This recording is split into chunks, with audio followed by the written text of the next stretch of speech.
So, first story. 6 lifetimes ago, you were incarnated as male. You joined a cult, not realizing, what the hell was going on. You didn't really know what this whole culty type thing was. Yeah. So you were brainwashed with a set of certain beliefs about their initiatives to save the world and protect the world from bad people. And there was all this BS that they were drilling into your head. So that caused memory programmed in your soul. So that's like you're programmable. That means that people can initiate beliefs into you and you will take them on. So we can talk about that after. 100%. 100%. Okay. Yes. Okay, and consequently, they placed a constraint on you because you gave away your power to these people, and that kept you connected to their group and their doctrine, so that you essentially wouldn't leave. And it carries an energy of misdirection, so that sort of makes you question where you're going, and you're not clear on what's happening. So you were convinced that people who left the cult were bad people, and you were sent out to actually kill them. So you killed. Way to go, Cheryl. Hunt those down. Whoa. So that escalated quickly, Marilyn. No, I know. We're at some problems here. So because really what they were concerned about was that their story was getting out with all the shit that they were doing. So they just made you believe that story. So you created some negative and unjustified karma because with this soul that you murdered because you thought you were doing the right thing. And that carries an energy of passivity because you were just passively going along with everything that they were telling you to do. So you were caught and ultimately jailed and spent the rest of that lifetime in jail. And the organization denied knowing you and threw you under the bus, of course, right? Oh my God. There now. So that was amazing. fun. That was a fun life. Yeah. So, and you really believe that you were innocent. You really believe that you were doing the right thing. So you actually have a negative, what we call a negative etheric implant. So it's an implant running in your subconscious mind that just allows you to uphold negative choices. So that's what was happening, and that would repeat for you. So it would allow you to make negative choices and justify them in your own mind. Yeah. Right? So that's kind of cool. Yeah, so cool.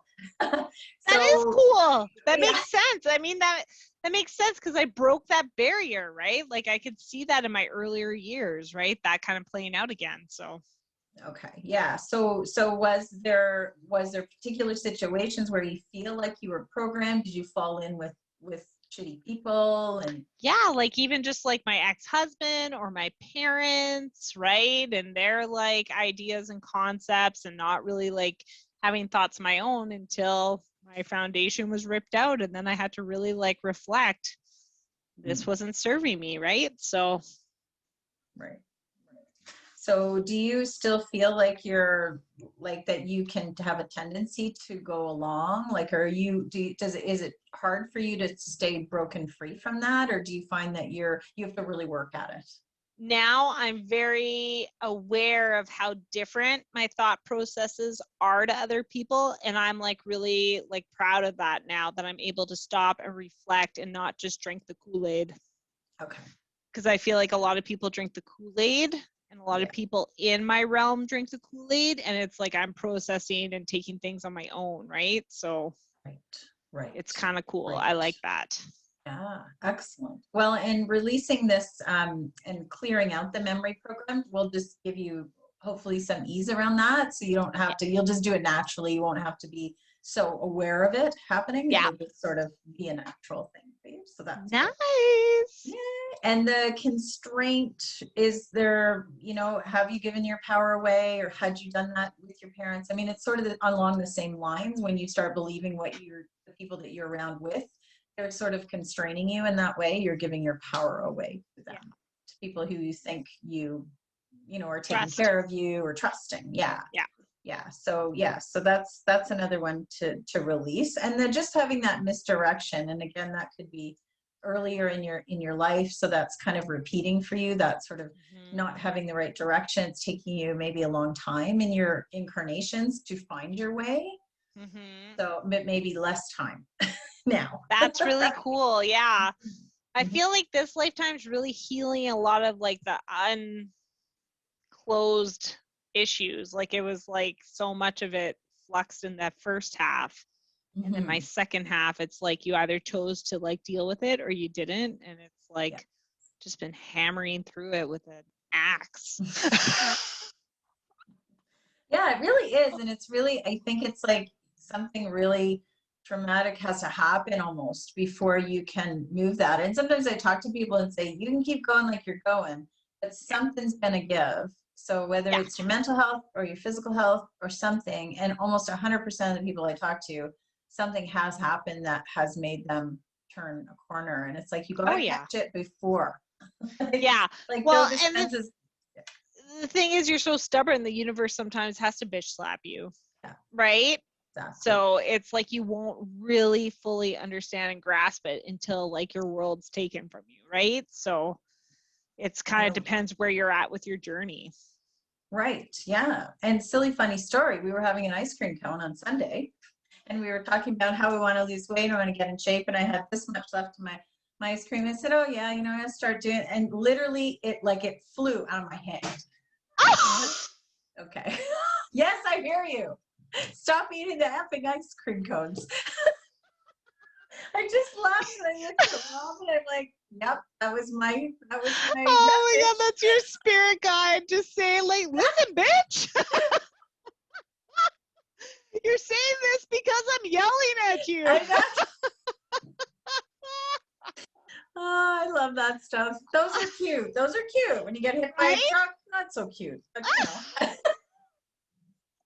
but Joe Dispenza, I love his talks because he says you can either, fix yourself from a place of illness or you can fix yourself when you're already feeling okay and then just get to better. So I prefer to do that now than wait until I break down again. Oh, so true. Okay. It's a lot nicer. I know. Okay, so the negative unjust karma is just you feeling still carrying maybe a little bit of, if you feel like you hurt someone and you're not releasing it, but the other person is, so you may still carry a little bit of that, whether that makes sense. Yeah. Okay. That's and that passivity, so just that feeling kind of like you just, I hurt somebody or I did the scan, and you just kind of feel a bit down about it. So we need to wipe that out so that you don't feel that, so that you can have an incident with someone and then you can both release it and let it go. That's a good thing. I love that.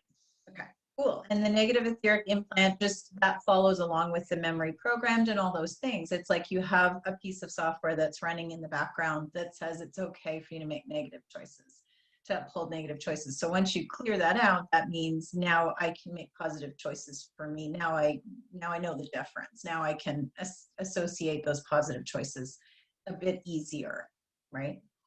Can I get an amen? Yes, Marilyn.